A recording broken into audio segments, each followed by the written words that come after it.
यह तो आप सब जानते ही हैं कि औरंगजेब और पहाड़ी राजाओं ने झूठी कस्में खाकर धोखे से गुरु गोविंद सिंह जी का अनंतपुर का किला खाली करवाकर उन पर पीठ पीछे वार किया था। पर क्या आप जानते हैं कि औरंगजेब की 10 लाख फौज से पहले मुगल फौज का एक जनरल अपनी 1.25 लाख फौज लेकर गुरु जी को जिंदा या मुर्दा पकड़ने आनंदपुर साहिब पहुंचा, जहां गुरु जी के पास केवल 700 सिख थे। वहीं उस जर्नैल के पास 1.25 लाख फौज। क्या हुआ था उस दिन, क्यों इस बात का जिक्र इतिहास में बहुत कम किया गया है। युद्ध शुरू होते ही ऐसा क्या हुआ कि 1.25 लाख फौज अपने जर्नैल को अकेला छोड़कर भाग गई। इन सारी बातों को हम आज की वीडियो में बताएंगे, सो वीडियो को एंड तक पूरा देखें और चैनल को सब्सक्राइब करना ना भूलें। वाहे गुरु वाहे गुरु वाहे गुरु। 13 अप्रैल 1699 में जब गुरु गोविंद सिंह जी ने खालसा पंथ की स्थापना की, उस समय बहुत से लोग अमृत छककर गुरु के सिख बनने लगे। बहुत गिनती में हिंदू और मुसलमानों ने खुशी खुशी सिख धर्म अपना लिया। इस तरह गुरु गोविंद सिंह जी की लोकप्रियता दूर दूर तक फैल गई, जिसका परिणाम ये हुआ कि देश ही नहीं बल्कि विदेशों से भी संगतें गुरु गोविंद सिंह जी के दर्शन करने अनंतपुर साहिब आने लगी और वे अपने साथ बेशकीमती भेंटें भी लाया करती। ये सब कुछ देखकर मुगल राजा औरंगजेब और पहाड़ी राजाओं को बड़ा झटका लगा कि अब तो हिंदुओं के साथ साथ मुसलमान भी गुरु गोविंद सिंह जी के प्रभाव में आकर सिख बनते जा रहे हैं। औरंगजेब को इस बात का खौफ होने लगा कि आने वाले समय में गुरु गोविंद सिंह जी अपनी सिख फौज बनाकर कहीं उससे अपने पिता गुरु तेग बहादुर जी की मौत का बदला ना ले ले। दूसरी तरफ पहाड़ी राजाओं को इस बात का गुस्सा था कि जो लोग काफी समय से इन राजाओं की गुलामी कर रहे थे, अब वही गुलाम लोग गुरु गोविंद सिंह जी से अमृत छककर अपने हाथों में तलवारें उठाए बैठे हैं। असल में गुरु गोविंद सिंह जी का नूर ही इतना था कि जो भी एक बार उनके दर्शन कर लेता वो उनका मुरीद ही बन जाता। तब दूर दूर से संगतें गुरु जी के लिए बेशकीमती भेंटें लेकर आने लगी। जैसे एक बार असम के राजा रतन राय ने गुरु गोविंद सिंह जी को एक सफेद हाथी, जिसका नाम प्रसादी हाथी था, भेंट किया। साथ ही बड़े सुंदर और महंगे 5 घोड़े भी उन्होंने गुरु जी को भेंट किए थे। उस समय गुरु गोविंद सिंह जी की एक चंदन की चौकी थी, जिसके ऊपर वो अपना पांव रखकर अपनी गद्दी पर बैठा करते थे। उसकी कीमत 1.25 लाख थी। गुरु जी के शीश के ऊपर जो चंदोआ सजा होता था, उसकी कीमत भी 1.25 लाख थी। इसके अलावा गुरु जी जो कलगी अपनी दस्तार पर सजाया करते थे, वो भी 1.25 लाख की थी।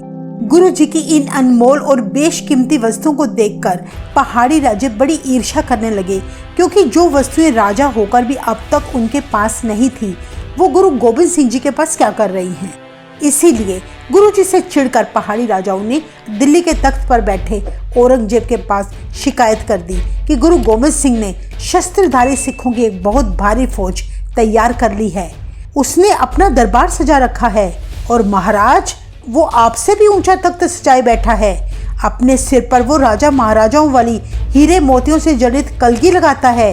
इतना ही नहीं, वह तो मुसलमानों को भी अमृत छकाकर अपना सिंह बनाए जा रहा है। औरंगजेब जो पहले से ही सिख गुरुओं का वैरी था, पहाड़ी राजाओं की बात सुनकर वह और क्रोधित होकर बोला, इसी तरह अगर गुरु गोविंद सिंह की शक्ति बढ़ती गई तो वो दिन दूर नहीं जब वो हिंदुस्तान का राजा बन जाएगा। हमें किसी भी हाल में इसकी शक्ति बढ़ने नहीं देनी। औरंगजेब ने उसी समय अपने दरबार में सारे मंत्री और जनरल बुला भेजे और उनसे गरजते हुए बोला, है कोई सुरमा जो गुरु गोविंद सिंह को जिंदा या मुर्दा हमारे पास पेश कर सके। गुरु गोविंद सिंह हमारा बहुत बड़ा दुश्मन है, उसका पकड़े जाना हमारे लिए बहुत जरूरी है। जो कोई गुरु गोविंद सिंह को हमारे पास लाएगा, हम उसे बहुत भारी इनाम भेंट करेंगे और साथ ही उसे बहुत बड़ी फौज दी जाएगी।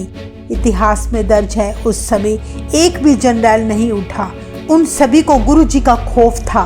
वे जानते थे कि गुरु जी के साथ युद्ध करना नामुमकिन काम है। औरंगजेब ये देखकर बड़ा हैरान हुआ कि उसकी इतनी बड़ी फौज का एक भी सिपाही इस काम के लिए आगे आने की हिम्मत ना कर सका। औरंगजेब ने तब फिर से गरजते हुए कहा, है कोई सुरमा जो गुरु गोविंद सिंह का सिर लेकर आ सके। कहते हैं तब दरबार में बैठा 32 साल का एक जवान सैद खां पठान बड़े अहंकार से उठा और बोला, मैं लेकर आऊँगा गुरु गोविंद सिंह जी को जिंदा या मुर्दा आपके दरबार में, बस मुझे बहुत सारी फौज चाहिए। औरंगजेब ने सैयद खां को 10,000 मोहरें और 1.25 लाख फौज देकर अनंतपुर साहिब भेजा। जब सैयद खां अपनी भारी फौज के साथ पंजाब पहुंचा तो उसे ख्याल आया कि क्यों न वो अपनी बहन और बहनोई से मिलता जाए जो सडोरा में रहते थे। उसका बहनोई पीर बुद्धू शाह था जो गुरु गोबिंद सिंह जी का बड़ा प्यारा श्रद्धालु था। ये वही पीर बुद्धू शाह थे जिन्होंने अपने 700 चेले, 4 पुत्र और 2 भाई भंगानी के युद्ध में गुरु जी की मदद के लिए भेजे थे और इस युद्ध में उनके 2 पुत्र शहीद हुए थे। आगे चलकर मुगलों ने पीर बुद्धू शाह को गुरु गोबिंद सिंह जी का साथ देने की सजा दी और उनका बड़ी बेरहमी से कत्ल कर दिया गया। कहते हैं कि पीर बुद्धू शाह और उनकी पत्नी नसीरा बानो गुरु गोबिंद सिंह जी को अपना गुरु मानते थे। इस बात का नसीरा के भाई सैयद खां को नहीं पता था कि जिस गुरु पीर पर वह अनंतपुर साहिब में हमला करने जा रहा है वे उसके बहन और बहनोई के उच्चदा पीर है। जब सैयद खां अपनी बहन के गांव पहुंचा तो मन ही मन सोचने लगा कि मेरे आने से पूरे गांव में उसकी बहन की बहुत इज्जत बढ़ जाएगी कि नसीरा का भाई तो बहुत बड़ा जनरल बन गया है, उसके पास ढेर सारी फौज है। ये सब कुछ सोचता सोचता सैयद खां अपनी बहन के घर जा पहुंचा। अपने भाई को अचानक आया देख नसीरा बड़ी खुश हुई। उसने बड़े प्रेम से उसे भोजन छकाया और बड़ा सत्कार किया। नसीरा ने फिर उससे पूछा कि मैंने सुना है भाई तू बड़ी फौज लेकर आया है, तू बहुत बड़ा जनरल बन गया है। मैं तेरी तरक्की देखकर बहुत खुश हूँ, पर मुझे ये बता इतनी ढेर सारी फौज लेकर कहाँ जाने की तैयारी है? सैयद खां बोला, बहन मैं अनंतपुर साहिब गुरु गोबिंद सिंह के साथ युद्ध करने जा रहा हूँ। वो हमारा बहुत बड़ा वैरी है। मैंने औरंगजेब के सामने उसे मारने का बीड़ा उठाया है। इतनी बात सुनते ही नसीरा के शरीर से मानो जैसे जान ही निकल गई हो। वो बोली, भाई जिस पर तू आक्रमण करने चला है वो कोई साधारण मनुष्य नहीं है, बल्कि वो तो पीरों के भी पीर है, खुद खुदा है। सैयद खां बोला, बहन तू कैसे भूल गई? तेरे 2 जवान पुत्र गुरु गोबिंद सिंह जी की फौज में युद्ध करते मारे गए थे। नसीरा बोली, मेरे पुत्र बड़े भाग्यशाली थे जिन्हें गुरु गोबिंद सिंह जी की सेवा करने का मौका मिला। वे मरे नहीं, वो तो शहीद हुए हैं। इसलिए भाई तू अपनी बहन का कहना मानकर दिल्ली लौट जा। तुझे बहुत बड़ी गलतफहमी हो गई है कि तू गुरु गोबिंद सिंह जी के ऊपर जीत हासिल कर सकता है। खुदा पर हमला करके तुझे कुछ नहीं मिलना, सो अल्लाह ताला से डर। अपनी बहन के मुख से ऐसे शब्द सुनकर वह बड़ा क्रोधित हो गया और भोजन छोड़कर खड़ा हो गया। अपनी बहन को बोला, मैंने औरंगजेब के दरबार में हुंकार भर के गुरु गोबिंद सिंह जी को जिंदा या मुर्दा पेश करने का बीड़ा उठाया है, जो अब मैं करके ही रहूंगा। अब मुझे कोई नहीं रोक सकता। बहन नसीरा द्वारा बार बार समझाने पर भी सैयद खां अपनी 1.25 लाख फौज लेकर अनंतपुर साहिब की ओर चल पड़ा। अनंतपुर साहिब से 13 मील पहले ही सैयद खां ने एक बड़ा खुला मैदान देखकर अपना डेरा लगा लिया और खुद एक चारपाई पर बैठकर अनंतपुर साहिब पर हमला करने की योजना बनाने लगा। उसने कुछ जासूस अनंतपुर साहिब भेजे ताकि उसे पता चल सके कि गुरु गोबिंद सिंह जी की कितनी फौज है। कहते हैं जब उसे खबर मिली कि गुरु जी के पास केवल 700 सिख है तो ये जानकर उसे बड़ी तसल्ली हुई कि गुरु गोबिंद सिंह जी के पास ना तो कोई तोपें हैं, ना ही कोई हथियार हैं, केवल कुछ तीर और तलवारें हैं। ये सुनकर सैयद खां को अपने पर और भी अहंकार हो गया। सोचने लगा, गुरु जी के पास तो केवल 700 सिख हैं, जबकि मेरे पास 1.25 लाख फौज है। मैं तो पल भर में ही उन पर फतेह हासिल कर लूंगा। बहन नसीरा तो मुझे ऐसे ही डरा रही थी, गुरु गोबिंद मेरा क्या बिगाड़ सकता है। दूसरी तरफ अंतर्यामी गुरु गोबिंद सिंह जी आनंदपुर साहिब में अपने किले के ऊपर खड़े होकर सब कुछ देख रहे थे कि सैयद खां उनके विरुद्ध क्या क्या योजनाएं बना रहा है। कहते हैं कि उस वक्त गुरुजी ने किले से 13 मील यानी 21 किलोमीटर की दूरी से अपनी कमान से एक तीर छोड़ा जो सैयद खां के पावे पर जा लगा। ये देखकर सैयद खां समेत सारी फौज डर गई। सैयद खां सोचने लगा, ये तीर कहाँ से आया है? किसकी इतनी मजाल जो जंग शुरू होने से पहले ही हम पर हमला कर दे। ये काम जरूर किसी शिकारी का होगा। अगर ये तीर मेरे माथे पर लग जाता तो मैंने तो मर ही जाना था। सैयद खां अपने पर इस तरह हुए हमले से दिल ही दिल घबरा गया था।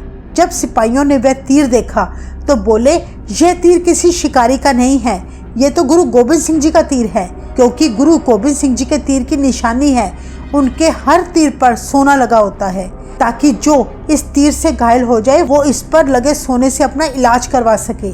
इतना सुनते ही सैयद खां और परेशान हो गया, क्योंकि जहाँ सैयद खां ने अपना डेरा लगाया था वहाँ से अनंतपुर साहिब की दूरी करीब 13 मील थी। सैयद खां हैरान था कि कोई 13 मील की इतनी दूरी से बिल्कुल सटीक निशाने पर तीर कैसे मार सकता है। वे सोचने लगा या तो गुरु गोबिंद सिंह करामाती है या फिर वो आसपास छिपकर हमला कर रहा है। सैयद खां ने तब अपने सिपाहियों को हुक्म दिया कि सारे जंगल का कोना कोना छान मारो, गुरु गोबिंद आसपास ही छिपा होगा। कहते हैं कि सारी छानबीन करने के बावजूद उन्हें कोई सुराग न मिला। उसी पल गुरु गोबिंद सिंह जी ने अपने किले से फिर एक और तीर सैयद खां की चारपाई के दूसरे पावे पर मारा। यह देखकर सैयद खां तिल मिला उठा। वो बोला, अभी मैदान जंग का ऐलान भी नहीं हुआ और वो तीर पर तीर चलाई जा रहा है। इस बार गुरुजी ने तीर के साथ चिट्ठी भी भेजी जिसमें लिखा था, सैयद खां तू 1.25 लाख फौज लेकर हमारे ऊपर चढ़ाई करने आया है। सैयद खां, मैं तेरे से 13 मील दूरी पर बैठा हूँ, जहाँ से मैंने पहला तीर छोड़ा जो तेरी चारपाई के सीधे पावे को लगा, फिर मैंने दूसरा तीर छोड़ा जो तेरी चारपाई के उल्टे पावे को लगा। तू एक बात याद रख, अगर मुझे इतनी दूरी से तेरी चारपाई का पावा दिख गया तो दिखती तेरी छाती भी है। गुरुजी ने उसे ललकारते हुए कहा, सैयद खां अब मर्जी तेरी है, चाहे तू मेरे पास अहंकार से आ, चाहे तू मेरे पास झुककर आ। ये गुरु नानक देव जी का घर है और जो इस घर में झुककर प्रवेश करता है उसे हमेशा प्रेम ही मिलता है, पर जो अहंकार से भरकर आता है उसका सदा विनाश होता है। अब सैयद खां मर्जी तेरी है, तूने जो करना है कर ले, हम तो तैयार बर तैयार है। गुरु गोबिंद सिंह जी की चिट्ठी पढ़कर सैयद खां तब बुरी तरह हिल गया। सोचने लगा, बात तो सही कही है, अगर सच में गुरु गोबिंद सिंह ने मेरी छाती में तीर मार दिया होता तो मैंने तो उसी वक्त मर जाना था। पर यह सोचकर सैयद खां को अहंकार हो गया कि उसके पास 1.25 लाख फौज है, जबकि गुरु गोबिंद सिंह जी के पास तो केवल 700 ही सिख हैं। दिन निकलते ही सैयद खां ने अनंतपुर साहिब में अपनी फौज के साथ आक्रमण कर दिया। दूसरी तरफ सडोरा बैठी सैयद खां की बहन गुरु गोबिंद सिंह जी को याद करती हुई उनके आगे लगातार हाथ जोड़कर अरदासें करने लगी। हे कलगीधर पिता, मेरे भाई को आपके बारे में कोई इल्म नहीं है कि आप जी कितनी बड़ी शक्ति हो, आप निरंकार का रूप हो। मेरा भाई आपको मारने के उद्देश्य से आपके पास आ रहा है। मेरी आपके आगे हाथ जोड़कर अरदास है कि आप रहम करना, मेरे भाई को जान से ना मारना, उस पर अपनी कृपा करके अपनी शरण में ले लेना गुरुदेव। इस तरह नसीरा बार बार अपने भाई की रक्षा की खातिर अरदासें करती जा रही थी और दूसरी तरफ सैयद खां ने 1.25 लाख फौज के साथ युद्ध शुरू कर दिया। मैदान जंग में खड़ा सैयद खां अपनी बहन की बात याद करते हुए बोला, अगर गुरु गोबिंद सिंह तो इतना ही बड़ा शूरवीर है, इतना ही बड़ा वली है, अंतर्यामी है, तो मेरे साथ यहाँ आकर अकेले युद्ध कर। असल में सैयद खां ने सोचा कि जब गुरु गोबिंद सिंह अकेले मेरे सामने आएंगे तो मैं तलवार के एक ही वार से उनका सिर कलम कर दूंगा और औरंगजेब के सामने पेश करके अपनी वाहवाही करवाऊंगा। पर उस अहंकारी को ये नहीं पता था कि घट घट की जानने वाले गुरु गोबिंद सिंह जी को मारने वाला कोई पैदा नहीं हुआ। अंतर्यामी गुरु गोबिंद सिंह जी उसी वक्त सैयद खां के मन की बात जानकर मैदान जंग में आने को तैयार हो गई। गुरु जी को मैदान जंग में जाते देख तब भाई दया सिंह जी ने हाथ जोड़कर विनती की, हे महाराज, हमारे होते हुए आपको जंग में जाने की क्या जरूरत। गुरु जी बोले, भाई दया सिंह, अब तो मैदान जंग का रूप कुछ और ही होने वाला है, तू देख ही जा। इतना कहकर गुरुजी शस्त्रों से सजकर नीले घोड़े पर सवार होकर सिर पर कलगी सजाकर सैयद खां के सामने आ खड़े हुए। गुरु गोबिंद सिंह जी को अपने सामने अचानक खड़ा देखकर सैयद खां का आधा अहंकार तो उसी पल खत्म हो गया। गुरुजी बोले, सैयद खां, तूने हमें याद किया, हम तेरे सामने आ गए, तू पहले हम पर अब वार कर। सैयद खां उस वक्त अपने ढेरों सैनिकों में खड़ा था। उसके एक हाथ में ढाल और दूसरे हाथ में तलवार थी। उसने उसी वक्त अपनी फौज को हुक्म दिया कि कोई आगे ना बढ़े, जो जहां खड़ा है वहीं खड़ा रहे। कहते हैं सैयद खां बड़ा हैरान हो गया ये सोचकर कि मैंने तो अपने मन में ही कहा था कि अगर गुरु तू इतना बलवान है तो अकेले मेरे सामने आकर दिखा। गुरुजी तो सच में ही मेरे सामने आ खड़े हुए। एक तरफ उसे तब अपनी बहन की बातें याद आने लगी, दूसरी तरफ औरंगजेब के दरबार में खाई कस्में याद आने लगी। फिर सैद खान ने सोचा, गुरु इस वक्त अकेला है, उस पर वार करने का मुझे अल्लाह ने इससे अच्छा मौका नहीं देना। यह बात अभी वो सोच ही रहा था कि अंतर्यामी गुरुजी बोले, सैद खान तू किस सोच में डूबा है, तू पहले हम पर वार कर, हम तेरे सामने खड़े हैं। इतने वचन कहकर गुरुजी अपना घोड़ा सैद खान के बिल्कुल नजदीक ले आए। सैद खान ने जब गुरुजी को अपने इतने पास देखा तो उनका नूरानी चेहरा सूरज की तरह चमक रहा था। उनके सिर पर बड़ी सुंदर हीरे मोतियों से जड़ित कलकी सजी थी। गुरुजी नीले घोड़े पर सवार थे। उनका मनमोहक रूप देखते ही सैद खान के हाथों से तलवार और ढाल दोनों नीचे गिर गई। कृपा निधान गुरुजी की प्रेम भरी दृष्टि जैसे ही सैद खान पर पड़ी तो वह घोड़े से उतरकर दोनों हाथ जोड़कर बोला, महाराज ये हाथ आपके आगे शस्त्र उठाने के लिए नहीं, बल्कि ये हाथ आपके आगे नमस्कार करने के लिए हैं। इतना कहकर सैद खान ने गुरुजी के चरणों में झुककर नमस्कार की। कवि संतोख सिंह जी ने गुरुजी की महिमा का व्याख्यान करते हुए कहा है कि गुरु गोबिंद सिंह जी का दीदार उस वक्त चढ़ते सूरज की तरह था।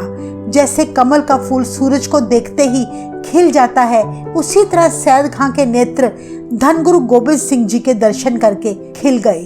गुरु जी के प्रत्यक्ष दर्शन करके सैद खान के मन में इतना प्रेम पैदा हो गया कि उसकी जुबान से कोई शब्द ही ना निकला। खुश होकर सैद खान फिर जोर जोर से कहने लगा, देखो खुदा आए हैं, खुदा आए हैं। उसकी फौज अपने जर्नैल सैद की ये हालत देखकर बड़ी हैरान हुई कि हमारे जर्नैल ने हाथों में पकड़े शस्त्र गिरा दिए और अब कह रहा है कि खुदा आ गया है। तब सैद खान ने अपनी फौज से कहा कि ये खुदा हैं जिन्होंने दुनिया बनाई है, मैं गुरु जी की बराबरी नहीं कर सकता। आया तो मैं जंग करने था, पर अब मेरे से खुदा के साथ युद्ध नहीं होने वाला। इतना कहते ही सैद खान की आंखों से आंसू निकल पड़े और बोला, गुरुजी आपने तो 13 मील दूर से ही तीर मारकर मुझे पहले से ही सचेत कर दिया था, पर मैं अहंकार में आकर आपको समझ न सका। गुरुजी मुस्कुराकर बोले, तू तो 1.25 लाख फौज के साथ मुझसे युद्ध करने आया था, मुझे जिंदा या मुर्दा पकड़ने आया था, अब तू ये क्या बोल रहा है? सैद खान बोला, हे महाराज, अपनों के साथ लड़ाई नहीं हो सकती, कृपा करके आप मुझे अपने चरणों में स्थान दे। गुरुजी बोले, सैद खान हमारी एक बात ध्यान से सुन, तू औरंगजेब का एक बहुत बड़ा जनरल है, 1.25 लाख फौज के साथ तू मुझे मारने आया है। इस तरह शस्त्र फेंककर मेरे साथ युद्ध ना करके बल्कि नमस्कार करनी, मेरे चरण पकड़ने सही नहीं है। सो तू हथियार उठा, तेरे मालिक ने तुझे यहाँ भेजा है, उसके खाए नमक की हलाली कर, उसके वास्ते तू युद्ध कर, या तो जंग करके अपना धर्म निभा या अपनी कुर्बानी दे। सैद खान तू शूरवीरों वाली बात कर। कहते हैं इतना सब सुनने के बाद सैद खान ने अपने सिपाहियों को आदेश दिया कि तुम वापस दिल्ली चले जाओ। सैद खान बोला, गुरुजी मैं तो बहुत बड़ा गुनाह करने चला था, आप कृपा मेरे गुनाह बख्शो। मेरी बहन नसीरा ने मुझे बहुत समझाया, पर अहंकार में आकर मैंने उसकी एक ना सुनी, पर अब मैं आपकी शरण में आ गया हूँ, मुझे बख्शो। कहते हैं तब दशमेश पिता गुरु गोबिंद सिंह जी अपने घोड़े से नीचे उतरे और उसे अपने गले से लगा लिया। गुरुजी ने वचन किया, सैद खान आज तेरी जंग में मौत लिखी थी, पर तेरी बहन नसीरा लगातार मेरे आगे तेरी रक्षा के लिए अरदासें कर रही थी, उसकी अरदासों ने आखिर तेरे कर्म बदल दिए। अब तुझे फिर से एक नया जीवन मिला है, सो उसे व्यर्थ ना गवा देना। कहते हैं सैद खान गुरु गोबिंद सिंह जी के उपदेश सुनकर तब इतना प्रभावित हुआ, फिर उस दिन के बाद से उसने कभी जंग नहीं लड़ी और उसने अपना सारा जीवन प्रभु भक्ति में ही बिता दिया। तो ये थी गुरु गोबिंद सिंह जी और सैद खान की अनमोल साखी। यह वीडियो आपको कैसी लगी? कृपया अपने विचार हमारे साथ शेयर जरूर करें। वाहेगुरु जी का खालसा, वाहेगुरु जी की फतेह।